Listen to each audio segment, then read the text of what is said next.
Бүгінгі тапшыруыбызны Токиодан башлыйбыз. Япония башкаласы, дөньяның иң кыйммәтле шәһәрләренең берсе. 22 гасырда яшәүче кала. Күбебез Токио сүзен ишетүгә нәкъ менә шуларны уйлыйдыр. Ә менә кайбер милләттәшләребез өчен бу шәһәр газиз ватан. Алар биредә дөньяга килгән, татар мәктәбендә укыган, гаилә корып җибәргән. Быел Токио Җәмигъ мәчетенә 75 ел тула. 1938 елда ул күренекле татар дин галиме, сәяхәтче һәм җәмәгать эшлеклесе Габдрашид Ибраһим тырышлыгы белән төзелә. Ул бүгенгәчә Токиода бердән-бер мәчет. Раил Өметбаев сезне Япониягә чакыра.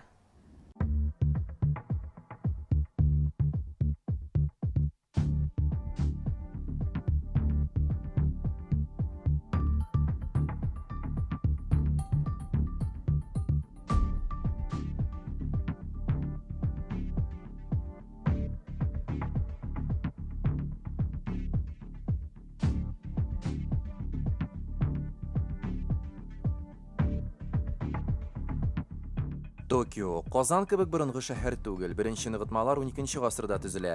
Әмма Япониянең ярты процент җирен биләп алган шәһәр ил икътисадының 3тән 1 өлешен тулыландырып тора. Каланың үзендә 13 миллион кеше гомер итә, тик агломерациясе 37 миллион кеше тәшкил итә. Чагыштыру өчен, Русиянең бөтен Азия өлешендә, Сибир һәм Ирак көнчыгышта барлыгы 31 миллион кеше яши. Тагын бер факт. Нью-Йорк һәм Лондон белән бер рәттән Токио дөньяның әйдә баручы финанс үзәкләренең берсе булып санала. Социологлар белдерүенчә, Япониядә үз-үзенә кул салучылар саны шактый югары. Моны Япон җәмгыятендәге рухи кризис белән аңлаталар. Беренче мәчет Токиода 1938 елда ачыла. Аны татарлар төзи. Хәзерге вакытта без татарлар төзегән мәчетнең иң югары ноктасында басып торабыз. Әйтергә кирәк, әлеге манараның балконыннан бөтен Токиога искиткеч манзара ачыла. Хәзер сез Шинджуку районының күп катлы биналарын күрәсез. Әлбәттә, инде безнең милләттәшләр гыйбадәтханәне кайда салырга дигән сорауга шактый төгәл итеп җавап биргәннәр, чөнки мәчет искиткеч матур урында урнашкан һәм бүген без Токиодагы беренче мәчет, быел 75 яшен тутырган мәчетнең тарихы белән һичшиксез танышачакбыз. Таныш булыгыз профессор Нобуо Мисава, Азия белгече.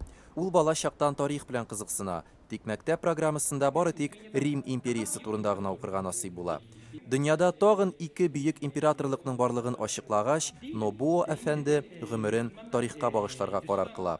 Берсе Чингис хан корган империя, икенчесе Госманлы императорлыгы була. 90нчы еллар башында профессор Төркиядә яши, төрек телендә камил аралаша. Япон-төрек мөнәсәбәтләре буенча оннан да яхшырак белгечне эзләп табуы кыен.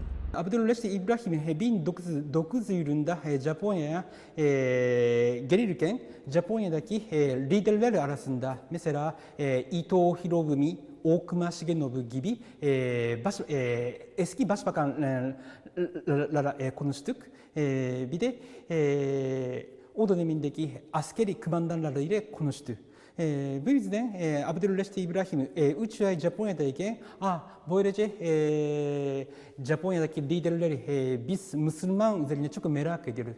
Eğer Japonlar Müslüman olunca Müslümanların iyi arkadaşı olacak. Bir de Tatarların için yardımcı olacak diye düşündük.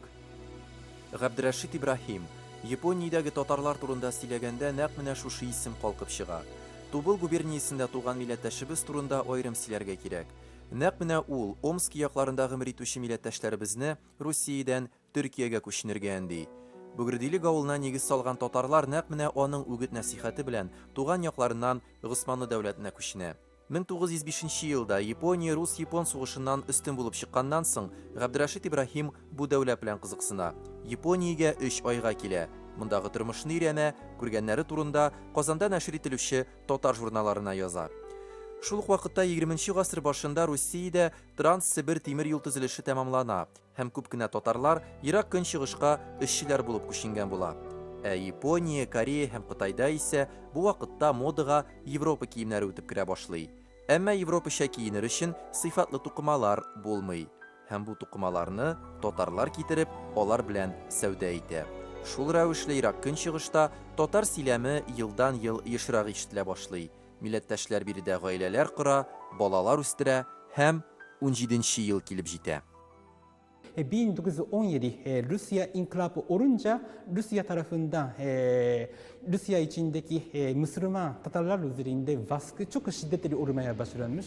Bu yüzden Rusya'dan Müslüman Tatarlar bir grup Avrupa'ya, bir grup Osmanlı İmparatorluğu'na, bir grup Uzak Doğu'ya kaçmaya başlanmış. Bu yüzden bu Sibirya Demiryolu'nun işten daha fazla Rusya inkılabından sonraki Tatarların sayı çoğu artmış. Tügel sonlarına aytığı kıyın, lakin 1920-ci yıllarda Tokyo'da yaşagan tatarlarının sonu 500'den artıp gitken bulsa gerek. 27-ci yılda şəhərdə birinci tatar məktəbi açıla. Ул haqda biz sizə istəyirlər әле. 38-ci yılda birinci məsciddə qalqıb çığa. Onu tatar cəmiyyətçiligi Hind müsəlmanları белән birlikdə төзи.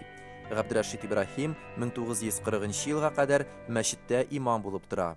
Аннары муллалыгын Әмин Ислами дигән кешегә тапшыра. Сәламәтлеге какшаган була. 4 елдан соң 1944 елда 90 яшендә ул вафат була. 86 елда мәчетне сүтәләр. Чөнки күп санлы җир тетрәүләр аның нигезенә зур зыян сала. 14 ел менә шушы урында бернинди бинада тормаган. 2000-нче еллар башында исә мәчетнең хәзерге бинасы төзелә. Аны төрекләр төзи. Татар җәмгыяте мәчет җиренә булган барлык хукукларны төрекләргә тапшыра. Һәм хәзер төрек стилендә төзелгән бу мәчеттә вәгазьләр 3 телдә: японча, инглизчә һәм төрекчә укыла. Tabii aslında Japonların yaşayışı İslam'a çok yakın ama inanç noktasında sıkıntılar var. Eğer inanç noktasındaki sıkıntılar da aşılabilirse İslam'a geçmeleri çok kolay. Zaten şu andaki gençlik herhangi bir dine inanmadığı için onları ikna etmeniz daha da kolay. Yani İslam'a geçiş günden güne artıyor Japonya'da.